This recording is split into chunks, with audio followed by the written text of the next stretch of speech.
Halo Sobat BPJS, Barisan Pengagum Janda Sejati, like dan subscribe dulu dong.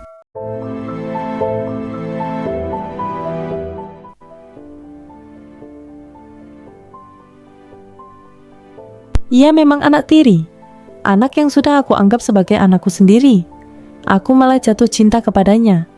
Semenjak suamiku atau ayah dari anak tiriku meninggal, aku semakin merasa ada sesuatu yang bergejolak di dalam hatiku.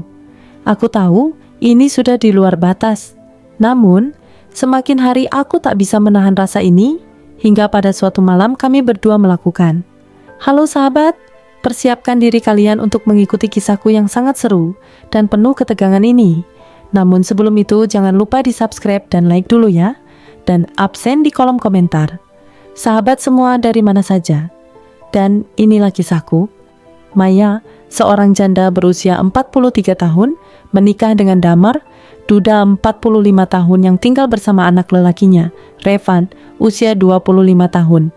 Pernikahan mereka sederhana, dihadiri keluarga dekat dan tetangga terdekat. Bagi Maya, ini bukan hanya tentang memulai hidup baru, tapi juga membuka lembaran cinta dengan lebih dewasa dan penuh tanggung jawab. Revan menerima pernikahan ayahnya dengan tenang, walau pada awalnya ia tampak menjaga jarak. Saya tidak keberatan, Bu Maya, katanya di hari pertama mereka serumah, asal Bapak bahagia. Nada suaranya netral, tapi tatapan matanya menyimpan kehati-hatian. Maya tak ambil hati, ia tahu, kepercayaan itu butuh waktu. Hari-hari pun berlalu. Maya mulai memasak untuk mereka berdua, menyapu halaman, dan memastikan Revan sarapan sebelum kerja. Perlahan, rumah yang sebelumnya sunyi itu mulai terasa hangat. Damar sering tersenyum melihat kedekatan Maya dan anaknya. "Kamu cocok jadi ibu, Maya," katanya suatu malam sambil menyeruput teh. Namun Maya tahu, yang ia rawat bukan sekadar anak tiri. Revan adalah pria dewasa. Ada batas yang harus ia jaga, meskipun sikapnya mulai berubah dari sekadar menjaga menjadi melindungi. Maya sering merasa Revan diam-diam memperhatikannya, tapi ia mencoba mengabaikannya. Karena baginya ini adalah rumah, bukan arena perasaan. Pagi itu, Maya terbangun lebih awal dari biasanya. Ia menyiapkan sarapan lengkap, nasi goreng, telur dadar, dan teh hangat. Damar sudah berangkat lebih pagi keluar kota untuk pekerjaan, jadi hanya Revan yang akan makan bersamanya. Saat Revan turun dari kamarnya, ia terdiam sejenak melihat meja makan. "Wah, lengkap banget, Bu," katanya sambil tersenyum singkat. "Ayahmu pergi pagi-pagi sekali, jadi cuman kita berdua. Kamu suka nasi goreng, kan?" Maya menyodorkan piring padanya. Revan duduk, menerima dengan anggukan kecil. Suasana canggung menggantung, namun terasa ada sesuatu di balik keheningan itu. Sesekali mata mereka bertemu, lalu buru-buru berpaling.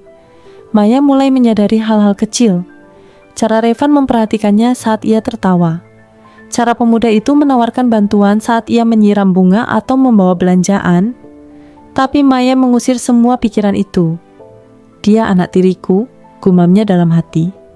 Tapi getar itu tetap ada, seperti aliran listrik halus yang tak mau padam.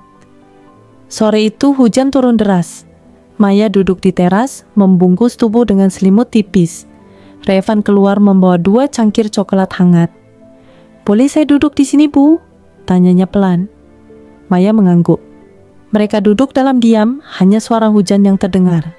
Namun dalam diam itu, jantung Maya berdetak lebih cepat dari biasanya. Malam itu Maya tak bisa tidur. Percakapan diam di teras sore tadi seperti terpatri di kepalanya.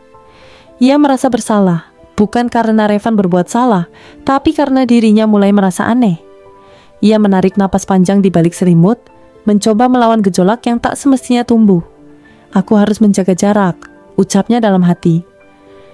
Keesokan harinya, Damar pulang dari luar kota dengan wajah lelah. Maya menyambutnya dengan hangat, menyiapkan makan malam spesial, tapi matanya kerap mencuri pandang ke arah Revan yang hanya duduk diam sambil memainkan sendok. Damar memeluk Maya usai makan malam, sementara Revan segera pamit masuk kamar. Maya menyadari, kebersamaan mereka bertiga kini terasa ganjil. Beberapa hari kemudian, Damar harus kembali keluar kota dan kebersamaan Maya dan Revan kembali terjadi. Kali ini saat Maya tengah merapikan rak buku, Revan berdiri di ambang pintu, memandanginya lama. Bu Maya, katanya tiba-tiba. Maya menoleh, sedikit terkejut. Iya, Ven? Revan menunduk, suaranya pelan. Ibu baik sekali, lebih dari yang saya bayangkan sebelumnya. Maya membeku sejenak. Aku hanya melakukan apa yang semestinya, jawabnya cepat sambil kembali sibuk dengan rak. Tapi hatinya kacau. Ia merasa terjebak di antara rasa tanggung jawab sebagai seorang ibu tiri dan bisikan asing yang mulai mendesak dari dalam dirinya.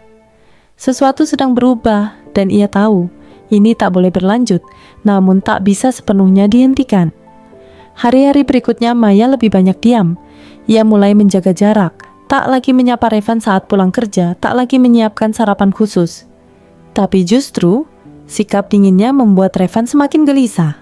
Suatu malam, ia mengetuk pintu kamar Maya membawa obat flu karena mendengar Maya batuk sejak sore. Aku taruh di meja ya, kata Revan pelan, nyaris berbisik. Maya hanya mengangguk dari balik selimut, enggan menatap wajahnya. Terima kasih, suaranya lirih. Revan menatap sejenak sebelum melangkah pergi. Tapi dalam diam itu, ada sesuatu yang tidak selesai. Sesuatu yang terus bergetar di antara mereka. Beberapa hari kemudian, berita duka datang begitu cepat. Damar mengalami kecelakaan mobil dalam perjalanan pulang dari luar kota. Maya mendadak lumpuh saat menerima kabar itu. Revanlah yang mengurus segalanya, jenazah, pemakaman, hingga menguatkan Maya yang nyaris tak bisa bicara. Kita masih punya satu sama lain, Bu, kata Revan saat mereka duduk di depan nisan ayahnya. Maya tak tahu harus bagaimana. Ia kehilangan suami yang belum genap 1 tahun bersamanya. Tapi lebih dari itu, ia mulai menyadari bahwa kehadiran Revan bukan lagi sekadar anak tiri. Revan menjadi tembok terakhir yang membuatnya tetap berdiri. Tapi justru dari kedekatan itulah muncul bahaya yang tak bisa ia abaikan. Sudah seminggu sejak Damar dimakamkan. Rumah yang dulu terasa hidup kini kembali sunyi. Maya banyak menghabiskan waktu di kamar, tak ingin makan, tak ingin bicara. Tapi setiap hari, Revan selalu menyentuh batas itu dengan kesabaran. Ia meninggalkan makanan di meja, membukakan gorden tiap pagi, dan diam-diam mencuci baju Maya. Suatu malam, listrik padam.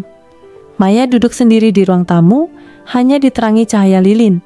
Tiba-tiba Revan datang membawa 2 gelas air hangat. Saya bawa ini buat ibu.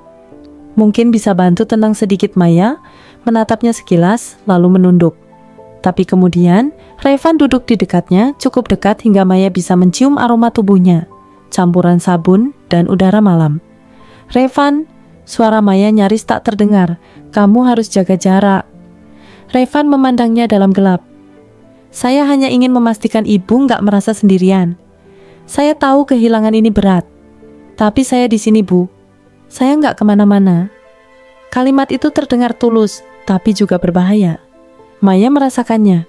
Hatinya bergetar seperti daun disapu angin, tak mampu melawan. Ia berdiri, mematikan lilin, dan masuk ke kamar tanpa sepatah kata pun.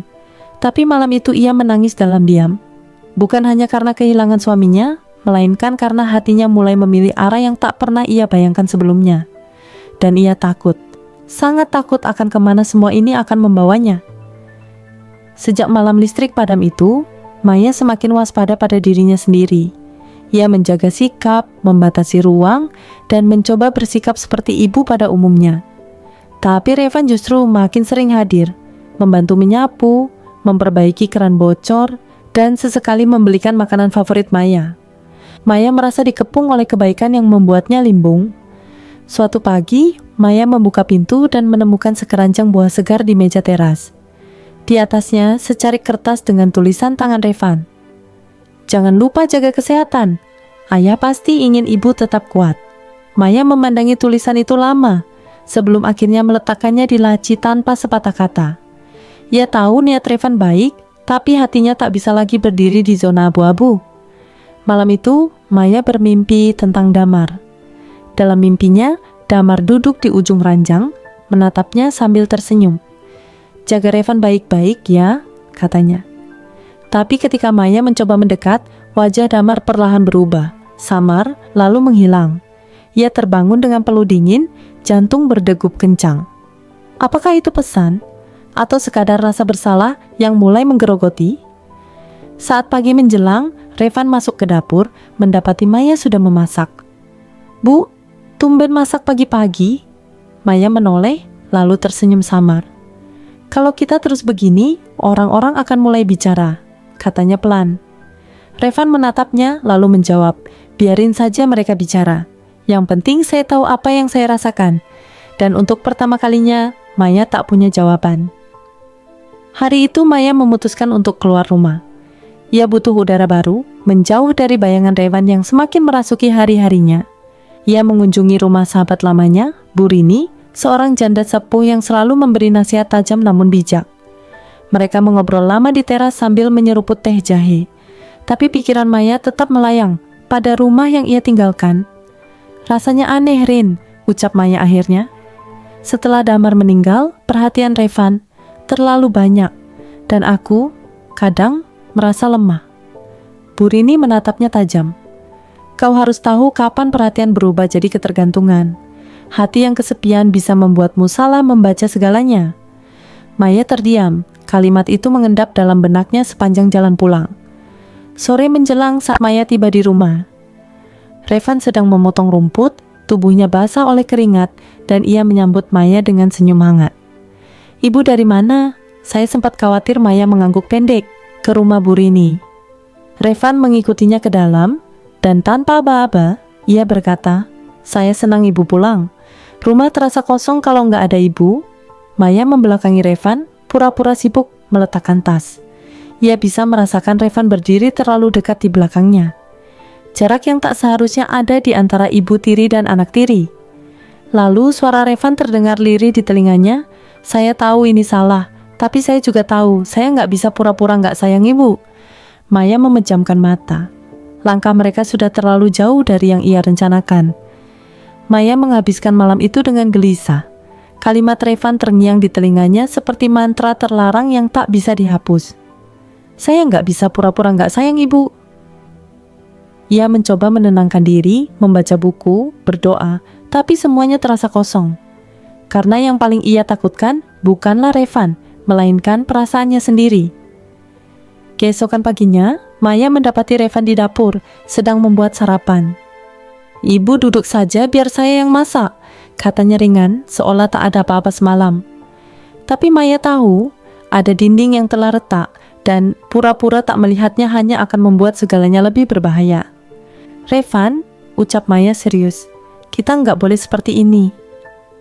Revan menatapnya dalam. "Saya tahu, tapi ibu juga tahu, ini bukan cuma perasaan sesaat." Maya menahan napas. Ia tak bisa menyangkal betapa dirinya juga merasa hidup kembali sejak Damar tiada. Betapa hatinya diam-diam mencari sosok yang mengisi kekosongan itu, dan entah sejak kapan, sosok itu adalah Revan. Tapi dunia tidak sesederhana itu. Mereka hidup dalam struktur yang tak bisa diabaikan begitu saja. Maya pun pergi ke kamar dan menguncinya. Ia menangis untuk Damar, untuk Revan, dan untuk dirinya sendiri. Ia sadar apa yang mereka alami bukan sekadar kedekatan. Ini adalah api kecil yang tumbuh diam-diam, tak terlihat, tapi membakar segalanya dari dalam. Dan jika dibiarkan, ia tahu rumah ini akan berubah menjadi puing-puing. Hari-hari berlalu tanpa kata-kata besar di antara Maya dan Revan. Mereka seolah memilih diam dan menjaga jarak, tapi ketegangan itu tetap terasa, seperti asap yang bersembunyi di balik dinding rumah. Maya sibuk dengan urusan rumah dan pekerjaan sambilan, sementara Revan semakin sering menghilang tanpa kabar. Suatu sore, Maya menemukan surat tertutup di meja makan. Surat itu ditulis dengan tangan Revan, isinya singkat, namun penuh makna. "Maaf ibu, aku butuh waktu untuk memahami perasaanku dan membuat keputusan. Aku tidak ingin menyakiti ibu atau menghancurkan keluarga ini." Maya merasakan campuran lega dan sedih yang tak bisa dijelaskan. Malamnya, Maya duduk termenung di ruang tamu, memandang foto pernikahannya dengan Damar yang tergantung di dinding. "Apa yang harus kulakukan?" bisiknya.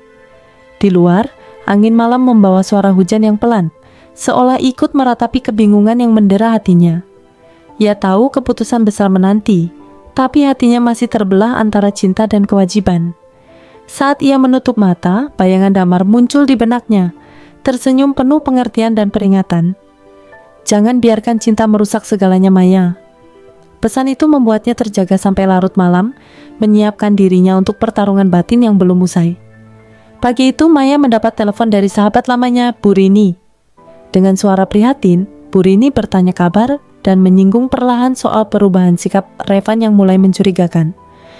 Maya, kau harus hati-hati. Kadang perasaan itu seperti api kecil yang membakar pelan, tapi bisa jadi besar dan tak terkendali. Maya menghela napas berat. Setelah menutup telepon, Maya menatap Revan yang sedang duduk di ruang tamu dengan tatapan kosong. Ia tahu ada jarak yang harus mereka jaga, tapi bagaimana melakukannya ketika perasaan sudah saling tertanam? Revan, suara Maya berat.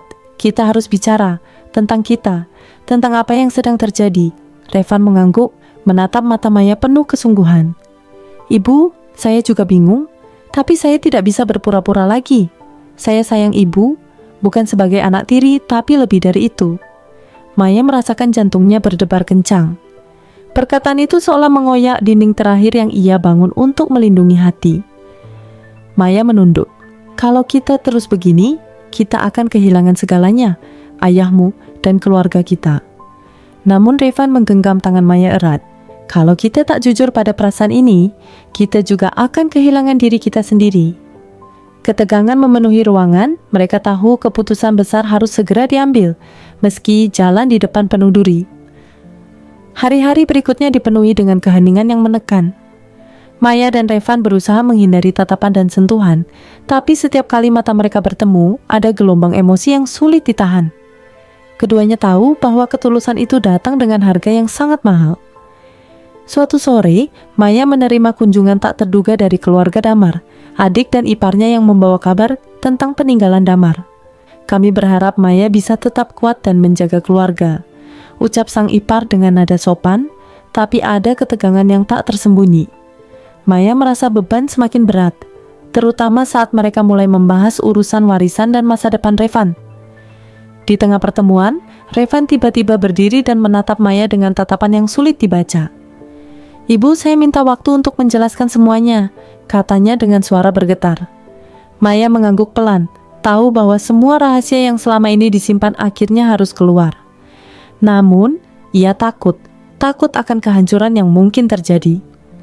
Malam harinya, saat rumah sudah sunyi, Maya dan Revan duduk berhadapan di ruang tamu. Kita harus jujur, bukan hanya pada diri sendiri, tapi juga pada orang lain, ujar Revan. Maya mengangguk, menyadari bahwa titik balik ini bisa jadi awal baru atau kehancur total. Apapun yang terjadi, kita harus siap menerima konsekuensinya, bisiknya. Malam itu terasa berat bagi Maya. Setelah pembicaraan terbuka dengan Revan, ia tahu jalan di depan tak lagi sederhana. Revan ingin mereka berdua jujur pada keluarga dan masyarakat. Tapi Maya masih bergulat dengan rasa takut dan malu. Bagaimana jika mereka tidak bisa menerima kita? Gumamnya pelan. Revan memegang tangan Maya erat. Kalau kita bersama ibu, aku yakin kita bisa melewati apapun. Aku siap menghadapi dunia asalkan ibu di sisiku. Maya menatap mata Revan yang penuh harapan. Hatinya berkonflik hebat antara cinta yang mulai tumbuh dan rasa tanggung jawab pada nama serta memori Damar. Keesokan harinya, Maya mulai menyusun rencana. Ia akan menemui keluarga besar Damar dan memberitahu tentang hubungan mereka. Rasa cemas menghantui setiap langkah, tapi ia tahu kejujuran adalah satu-satunya jalan keluar. Revan di sisinya memberikan keberanian yang selama ini ia cari. Namun, saat mereka tiba di rumah keluarga Damar, sambutan yang mereka dapatkan jauh dari hangat. Tatapan dingin dan bisik-bisik menyelubungi mereka. Ini bukan hal yang bisa kita terima begitu saja, gitu ya, ucap salah satu anggota keluarga dengan tegas. Maya dan Revan saling berpandangan, menyadari bahwa perjuangan mereka baru saja dimulai. Maya dan Revan menghadapi keluarga besar Damar yang penuh penolakan. Mereka dihadapkan pada tatapan tajam dan kata-kata sinis yang menghujam hati. Ini tidak pantas, bagaimana mungkin hubungan seperti ini diterima? Ucap Paman Damar dengan nada keras. Maya mencoba menjelaskan, tapi suara hatinya tenggelam oleh kemarahan mereka. Revan yang biasanya pendiam, kali ini berdiri tegak. Saya mencintai ibu saya, bukan hanya sebagai anak tiri, tapi lebih dari itu. Kami siap bertanggung jawab atas pilihan kami. Suaranya tegas, tapi di dalamnya tersimpan kerapuhan yang tak terlihat. Maya merasa bangga sekaligus takut karena pernyataan itu membuka pintu konflik baru. Hari-hari berikutnya menjadi perang sunyi. Keluarga Damar mulai membatasi kontak mereka, bahkan ada yang menyebarkan gosip yang memalukan. Maya merasakan dunia seakan berkonspirasi untuk memisahkan mereka. Namun, di balik semua itu, Maya dan Revan saling menguatkan, menjaga cinta yang mulai tumbuh itu dengan penuh kewaspadaan. Malam itu, mereka duduk di teras rumah, saling menggenggam tangan dalam keheningan. "Aku tahu ini sulit, tapi aku yakin kita bisa lewati bersama," bisik Revan. Maya mengangguk, hatinya terisi dengan keberanian baru. Meski dunia menentang, cinta mereka kini adalah rahasia yang harus diperjuangkan. Meski jalan ke depan masih penuh duri. Tekanan dari keluarga Damar makin menjadi-jadi. Gosip dan fitnah menyebar cepat di lingkungan sekitar, membuat Maya dan Revan menjadi bahan pembicaraan yang kejam. Suatu malam, saat Maya berjalan pulang sendirian, ia merasakan tatapan penuh kebencian dari tetangga yang biasanya ramah. Hatinya bergetar, rasa takut mulai merayapi. Revan yang mengetahui hal itu, memutuskan untuk berbicara langsung kepada beberapa tetangga. Namun upayanya malah memperburuk keadaan. "Mereka bilang kita menghancurkan kehormatan keluarga," ujar Revan dengan wajah muram setelah pertemuan yang memanas. Maya melihat pria yang selama ini ia sayangi mulai rapuh, sesuatu yang belum pernah ia lihat sebelumnya. Suatu malam, saat Maya terbangun dari mimpi buruk, ia mendapati Revan tidak ada di kamar. Setelah mencari ke seluruh rumah, ia menemukan Revan duduk di balkon dengan wajah penuh luka batin. "Apa yang kita lakukan ini benar, Revan? Atau kita hanya menghancurkan segalanya?" tanya Maya lirih. Revan terdiam, menatap jauh ke langit malam yang kelam. Di saat itulah, keputusan besar harus diambil. Maya dan Revan menyadari bahwa cinta mereka tak lagi bisa disembunyikan atau dihindari, tapi mengungkapkannya akan mengguncang dunia mereka hingga ke dasar. Pertanyaan terberat pun muncul. Apakah mereka siap menghadapi konsekuensi yang paling mengerikan sekalipun? Kabar tentang hubungan Maya dan Revan semakin liar beredar di kampung. Fitnah berubah jadi ancaman langsung. Suatu malam, saat Maya sedang pulang dari pasar, ia disergap oleh beberapa orang tak dikenal. "Kami sudah tahu rahasiamu, Maya. Kamu harus berhenti sebelum semuanya jadi buruk," ancam seorang pria dengan suara dingin. Maya terguncang, jantungnya berdegup kencang. Ia tahu ini bukan sekadar ancaman kosong. Revan yang mengetahui hal itu merasa bertanggung jawab dan memutuskan untuk menghadapi para pelaku. Namun, saat bertemu, Revan justru mendapatkan jawaban yang membuatnya terpukul. Orang-orang itu punya kaitan dengan keluarga Damar sendiri. Tersadarkan bahwa konflik ini lebih dalam dan berbahaya dari yang mereka kira, Maya dan Revan menyadari bahwa mereka sedang terperangkap dalam jaring dusta dan konspirasi keluarga. Mereka harus berhati-hati, bukan hanya untuk cinta mereka, tapi juga demi keselamatan diri dan masa depan. Di tengah kegelapan itu, Maya menggenggam tangan Revan erat. "Kita tidak boleh menyerah. Kalau kita kalah sekarang, semua yang kita perjuangkan akan hilang."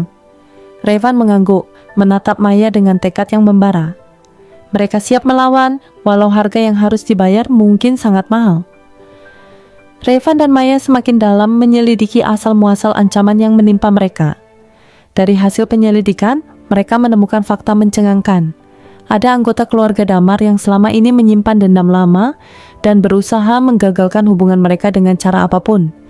Dendam itu berakar dari perpecahan lama yang belum pernah diungkap. Maya merasa dunia seolah runtuh ketika tahu bahwa orang yang paling ia hormati ternyata menjadi dalang di balik semua masalah ini. Namun, ia juga merasa lega karena akhirnya mereka tahu musuh sebenarnya. Bersama Revan, Maya mulai merancang strategi untuk menghadapi konflik ini secara langsung, demi melindungi cinta mereka dan keluarga yang mulai mereka bangun. Ketegangan mencapai puncak saat mereka mengkonfrontasi keluarga tersebut dalam sebuah pertemuan yang penuh emosi dan air mata. Pengakuan pahit terucap, rahasia gelap yang selama ini tersembunyi pun terbuka lebar, menimbulkan luka lama yang kembali menganga. Maya dan Revan harus memutuskan apakah mereka akan menyerah atau terus berjuang demi cinta mereka. Di tengah badai itu, Maya merasakan kekuatan baru dalam dirinya. "Kita sudah terlalu jauh untuk mundur sekarang," katanya tegas. Revan menggenggam tangannya erat, membalas dengan senyum penuh keyakinan. Mereka berdua siap menatap masa depan, apapun risikonya. Hari pengadilan keluarga tiba. Maya dan Revan duduk berdampingan, menatap wajah-wajah yang dulu mereka anggap keluarga, kini berubah jadi lawan. Suasana tegang, setiap kata yang terucap seperti pisau yang mengiris hati. Maya berdiri tegak, menguatkan diri untuk berbicara demi cinta dan kebahagiaan yang mereka perjuangkan. 3. Cinta kami mungkin berbeda dan sulit diterima, suara Maya lantang, tapi kami tidak pernah bermaksud menyakiti siapapun. Saya percaya kebahagiaan tidak selalu mengikuti aturan yang dibuat orang lain. Revan menatap Maya dengan penuh kagum, merasakan kekuatan dan ketulusan yang tak pernah ia lihat sebelumnya. Setelah perdebatan panjang, akhirnya keluarga itu menyerah, meski dengan berat hati. Maya dan Revan mendapatkan restu untuk melanjutkan hidup bersama. Namun perjalanan mereka belum selesai, masih ada banyak tantangan menanti di luar sana. Tapi kini, mereka tahu, selama mereka bersama, mereka mampu melewati semuanya. Di akhir cerita, Maya dan Revan menikah dengan sederhana, dikelilingi orang-orang yang benar-benar mencintai mereka. Meski cinta mereka dimulai dengan cara yang terlarang, mereka membuktikan bahwa cinta sejati tidak mengenal batas dan bisa bertahan meski badai menghadang. Sebuah babak baru pun dimulai, dengan harapan dan keberanian yang tak pernah padam.